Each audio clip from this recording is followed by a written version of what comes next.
कश्मीर में चल क्या रहा है, क्योंकि जम्मू कश्मीर में अगर हम देखें तो आए दिन कुछ ऐसी नई चीज़ें इंट्रोड्यूस की जाती हैं जिससे लोग जो हैं वो हैरान तो रह ही जाते हैं, साथ ही साथ निराश भी होते हैं। क्योंकि अगर हम बात करें रूरल एरियाज़ की, तो रूरल एरियाज़ में हाल ही में न्यू हाउसिंग पॉलिसी जो है इसको इंट्रोड्यूस किया गया है, जिसके बाद लोगों का ये कहना है कि इससे जो है करप्शन का जो रेट है वो इंक्रीज़ हो सकता है। और अगर हम बात करें कल की, तो कल जो युवाओं को लेकर एक ऑर्डर आया है कि जिसमें 31 अक्टूबर 2019 से पहले की जितनी भी पोस्ट थी जेके एसएसबी के और जो जेके पीएससी के अंदर आती थी उन्हें विड्रॉ कर दिया गया, जिसके बाद युवा काफ़ी निराश है और साथ ही साथ युवाओं को एक झटका भी लगा है, क्योंकि उनका ये कहना है कि कहीं ना कहीं उनके फ्यूचर के साथ खिलवाड़ किया जा रहा है।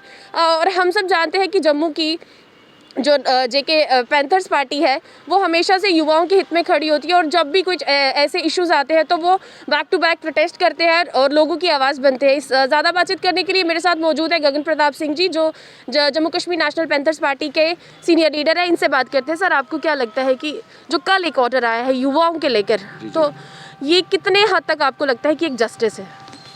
इसमें जस्टिस और अनजस्टिस की तो बातें नहीं होती अंजलिना। इसमें बात यह है कि आपने जम्मू के लोगों को समझ के क्या रखा है, आपने जम्मू कश्मीर को समझा क्या हुआ है। जम्मू कश्मीर जो है अब भारतीय जनता पार्टी सरकार के लिए एक अब ठीक है, ये राजनीतिक प्रयोगशाला है। हर दिन ये नए नए कानून हम पे थोप देते हैं। अपने एसी के कमरों में ये कुकून बैठे हैं ब्यूरोक्रेट्स। जो काम लेजिस्लेचर को करना चाहिए वो ये ब्यूरोक्रेट्स कर रहे हैं, और अपने विम्स और फैंसीज़ के हिसाब से अपने अपने फैसले ले रहे हैं, और नए नए कानून लोगों पे मढ़ रहे हैं। लोग जो है रात को परेशानी में सोते हैं, जब सुबह अखबार पढ़ते हैं और नई नई सुर्खियाँ देखने को जब सामने आती हैं तो उनकी परेशानी और बढ़ जाती है। तो ये परेशानी के काल चक्र में जम्मू कश्मीर के जो लोग हैं ये इस पर पिस रहे हैं, और इस पर संज्ञान लेने वाला कोई भी नहीं है। अब पिछले कल उन्होंने कानून निकाला कि जो posts Jammu Kashmir public service commission और JKSSRB को रेफ़र की गई थी 31 अक्टूबर 2019 के पहले तक की, वो सब विड्रॉ की जाएंगी। इसका मंशा क्या है इसमें आपकी? मैं ये पूछना चाहता हूँ LG प्रशासन से। गवर्नमेंट को तो मैं पूछना नहीं चाहता, क्योंकि जम्मू कश्मीर के अंदर सरकार है ही नहीं, देयर इज़ नो गवर्नेंस। तो मैं LG प्रशासन को ये पूछूंगा कि इसके पीछे आपकी मंशा क्या है, इसके पीछे रैशनल क्या है, इसके पीछे रीजनिंग क्या है। उन बच्चों का क्या होगा जिन्होंने पैसे दे के फॉर्म भरे? उन बच्चों का क्या होगा जिन्होंने 3-3, 4 साल से जो इंतजार कर रहे हैं नौकरियों का? और उन बच्चों का क्या होगा जो ओवरेज हो गए हैं? क्या ये फिर से रीअप्लाई करेंगे? फिर से पोस्ट री एडवर्टाइज होंगी? सुनने में तो ये आ रहा है कि LG प्रशासन ये कहीं ना कहीं दिखाना चाहता है कि जो 370 हटने के बाद जो नंबर्स दिखाना चाहता है नौकरियों की, ये नंबर जो है हम युवाओं के सामने रखेंगे। और एक थ्योरी तो ये भी चल रही है, एक और जो र्यूमर चल रही है वो ये चल रही है कि LG प्रशासन ये चाहता है कि इन बच्चों ने स्टेट सब्जेक्ट लगाकर आवेदन पत्र दिए थे।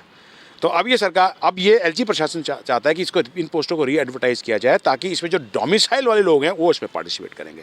कहने का अर्थ ये हुआ कि अब जम्मू कश्मीर के जो लोकल्स हैं वो आउटसाइडर्स के साथ भी मुकाबला करेंगे। कहीं ये मंशा तो नहीं है आपकी? Something is behind this, something has cooked behind this kind of obnoxious move. This is anti people, anti youth. और मैं आपके माध्यम से एक बार फिर गुहार लगाना चाहूँगा, आपने 17,000 डेली वेजेस का क्या किया जो सड़कों पर है, जो अपने डेली वेजेस की मांग करते हैं, अपनी नियमितीकरण की मांग कर रहे हैं। आशा वर्कर्स, आंगनवाड़ी वर्कर्स का क्या हुआ? उनके ऊपर तो आपने डंडे बरसाए थे, और वैसे ही डंडे 2 दिन पहले आपके बॉर्डर बटालियन के एस्पिरेंट्स पे देखने को मिले। उसमें छोटी छोटी बच्चियाँ थीं, छोटे छोटे बच्चे थे जिनको जो आपकी पुलिस ने उनके ऊपर डंडे बरसाए हैं, और उनको उठा के गाड़ी में इस तरह बांध डाला है जैसे वो कोई अपराधी होते हैं। और कसूर सिर्फ इतना ही था कि अपने हक की बात कर रहे थे, बस ये बोल रहे थे कि एग्जाम्स कंडक्ट कर की मानसिक उत्पीड़न का सामना करना पड़ रहा है इस युवा को।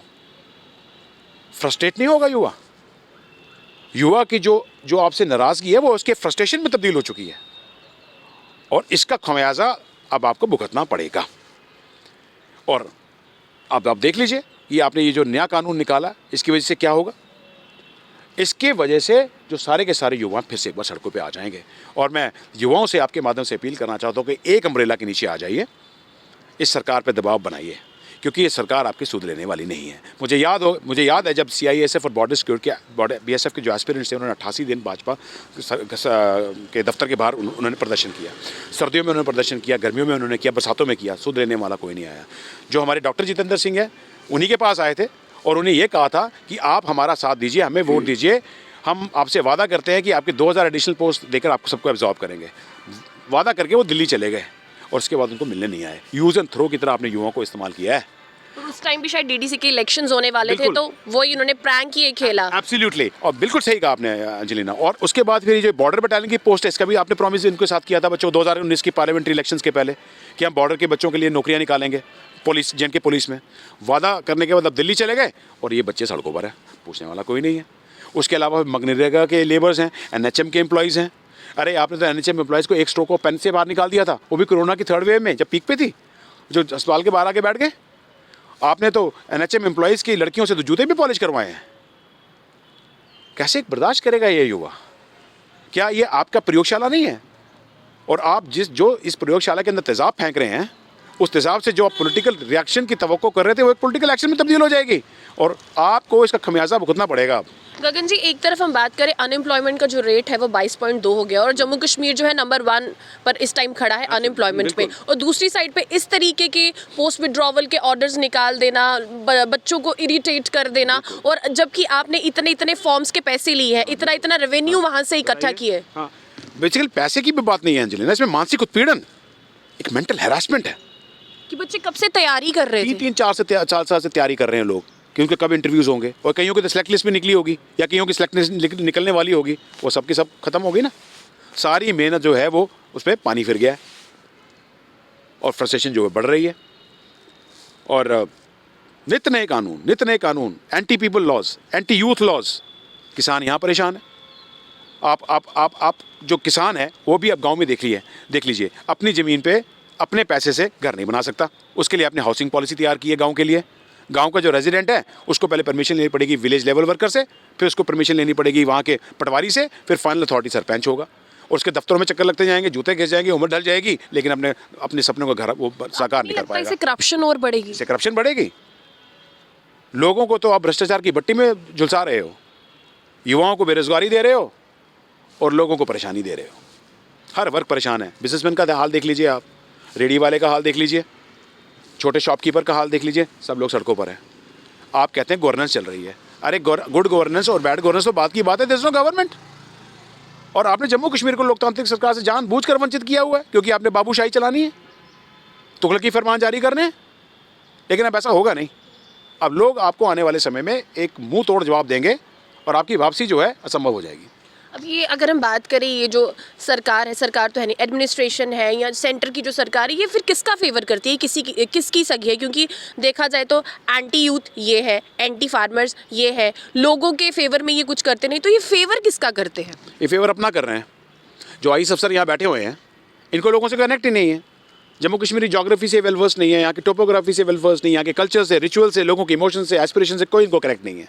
ये अपने एसी जो कोकून है ना, एसी के जो रूम्स हैं इनके, उसमें कोकून है, और वहाँ बैठ के ये फैसला ले लेते हैं। चाय के प्याले भी फैसला ले लेते हैं, और उसका खमियाजा लोगों को भुगतना पड़ता है सुबह अगले दिन, जब अखबारों में पढ़ते हैं कि इस किस्म के कानून पे सर पे मढ़े गए हैं। प्रयोगशाला से भी बदतर है। गगन जी, आपसे जानना चाहेंगे, हम जानते हैं कि जो लेफ्ट हैंडेड बैट्समैन होते हैं वो बड़े कमाल के होते हैं, और आपको लगता है कि जो आने वाली इलेक्शन है उसमें हमारे जम्मू के कुछ लेफ्ट हैंडेड जो बैट्समैन है वो छक्का या चौका लगाने की कोशिश कर रहे हैं? ये देखिए, इस पर टिप्पणी, मैं आपका इशारा समझ गया, आप किस इवेंट की बात कर रही हैं मुझसे। लेकिन मैं अंजलि आपको बताना चाहूँगा, पहले हमें ये आत्मचिंतन करना चाहिए कि किस किस्म का निज़ाम चल रहा है और किस किस्म की टिप्पणियाँ हो रही हैं भारतीय जनता पार्टी की तरफ से। कभी ये कहते हैं हमारा सीएम जम्मू का होगा, कभी कहते हैं हमारा आंकड़ा 50 के पार हो जाएगा। आपको क्रिकेट की बात चल रही सुनने में आ रहा है, लोग यहाँ परेशान हैं और आप क्रिकेट खेल रहे हो और क्रिकेट की बातें कर रहे हो। अब मैं लोगों से ये कहना चाहूँगा कि ऐसा बाउंसर मारिए कि जो 25 नमूने आपने जिताए थे, इन सबके सिर टूटें। पॉलिटिकल वोट से बाउंसर मारना है आपने, बॉल से बाउंसर नहीं मारना, और सिर भी टूटे, और वो सर टूटने के बाद जो आपकी जो पॉलिटिकल गेंद है ना, वो उनके विकेट्स पे लगे और ये पॉलिटिकल टर्फ पे प्ले डाउन हो जाए, क्लीन बोल्ड हो जाए सारे के सारे। गगन जी, अगर हम बात करें हाल ही में जो बड़े नामी जो लीडर्स हैं जम्मू कश्मीर के, उनसे जो सिक्योरिटी है विड्रॉ कर ली गई है, आपको क्या लगता है कि ये कितने हद तक जस्टिस है? क्योंकि हर किसी से नहीं हुई है, कुछ शायद चुने हुए लोगों के जिनको टारगेट किया गया। जी, इसे कहते हैं पॉलिटिक्स ऑफ परसिक्यूशन, प्रताड़ना की राजनीति।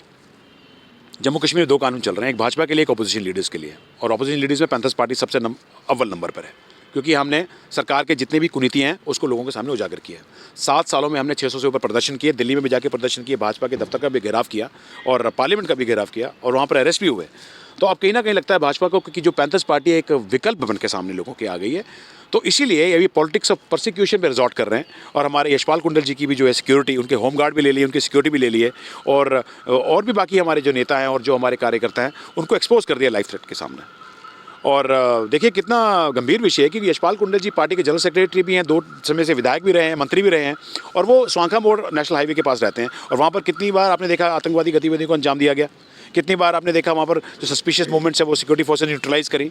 तो उनको कहीं ना कहीं जान का खतरा है। ऐसी बात नहीं कि पैंथर पार्टी के नेता या कोई कार्यकर्ता डरता है, हम लोग तो कफन बांध के चले हैं लोगों सरकार की कुरीतियाँ लोगों के सामने लाने के लिए।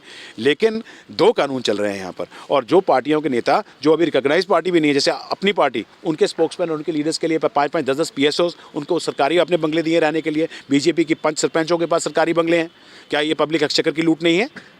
और जो कि रिकॉग्नाइज पार्टी है जिसका XMLA और मिनिस्टर रहा हुआ एक शख्स, उसकी आपने सिक्योरिटी भी छीन ली और उसके आप होमगार्ड भी निकाल दी। कहने का तात्पर्य है ये आप चाहते हैं कि पैंथर्स पार्टी के नेता और जो कार्यकर्ता लोगों के बीच ना जाएं, इलेक्शन आने वाली हैं, वो लोगों से ना मिल पाएं और आपका जो रास्ते का कांटा जो पैंथर्स पार्टी बनी है किसी तरह से इसके लीडर्स लिक्विडेट हो जाएं। ऐसा होगा नहीं।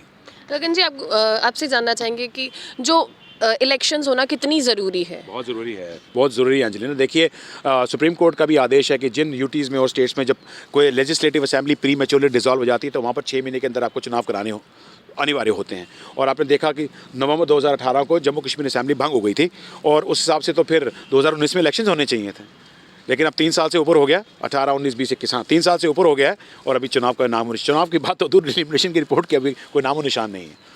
तो ऐसा लग रहा है कि भारतीय जनता पार्टी और इलेक्शन कमीशन ऑफ इंडिया आपस में इनका कुछ गठजोड़ है और ये जम्मू कश्मीर में जानबूझ के डिले किया जा रहा है। डिले एंड डिनाई, इलेक्शंस करवाना ही नहीं चाहते। इसको प्रयोगशाला बना के रखना है और इस पर और एसिड फेंकना है और तेजाब फेंकना है ताकि लोग जो है इनके तेजाब से झुलस जाएं। ये इनकी मंशा, ये इनकी चाहत है। थे हमारे साथ पैंथर्स पार्टी के सीनियर लीडर गगन प्रताप सिंह जी, जिनसे हमने बातचीत की और यही इनका कहना है कि जो जम्मू कश्मीर है उसको एक लेबोरेटरी बनाकर रखा है और लगातार तेजाब फेंकने का जो काम है वो किया जा रहा है और लोग जो है हमें झुलसते हुए नजर आ रहे हैं। आपकी क्या राय है? कमेंट सेक्शन में कमेंट करके जरूर बताइएगा। Angelina Stephen.